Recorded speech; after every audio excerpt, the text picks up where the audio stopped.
কোন বিষয় প্রমাণযোগ্যতা নির্ধারণ করে? এভিডেন্স অ্যাক্টের বিধান ধারা ৫। ২ মামলার মূল সিদ্ধান্ত নির্ভর করে ফ্যাক্ট অ্যান্ড ইস্যু এর উপর ধারা ৩।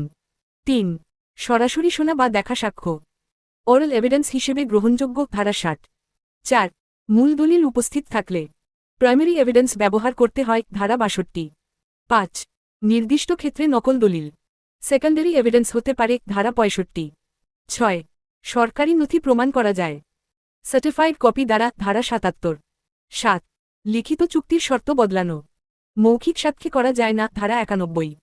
৮ লিখিত শর্তের বিরুদ্ধে কথা সাধারণত অগ্রহণযোগ্য ধারা ৯২। ৯ স্বেচ্ছায় দেওয়া স্বীকারোক্তি গ্রহণযোগ্য ধারা ২৪। ১০ পুলিশ হেফাজতে দেওয়া স্বীকারোক্তি গ্রহণযোগ্য নয় ধারা ২৫। ১১ উদ্ধার সংক্রান্ত বক্তব্যের অংশ গ্রহণযোগ্য ধারা ২৭। ১২ মৃত্যুর কারণ সম্পর্কিত বক্তব্য ডাইং ডেক্লারেশন ধারা ৩২। ১৩ প্রমাণের দায় থাকে যে দাবি করে তার উপর ধারা ১০১। ১৪ প্রাথমিক প্রমাণ দিলে দায় অন্য পক্ষের উপর যায় ধারা ১০২।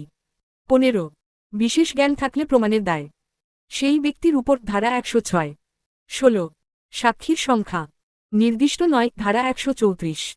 ১৭ জেরা করে সাক্ষীর বিশ্বাসযোগ্যতা পরীক্ষা করা যায় ধারা ১৩৮। ১৮ প্রধান পরীক্ষায় লিডিং কোয়েশ্চেন করা যায় না ধারা ১৪১। ১৯ জেরায় লিডিং কোয়েশ্চেন করা যায় ধারা ১৪২। ২০ আদালত সত্য বের করতে নিজে প্রশ্ন করতে পারে ধারা ১৬৫।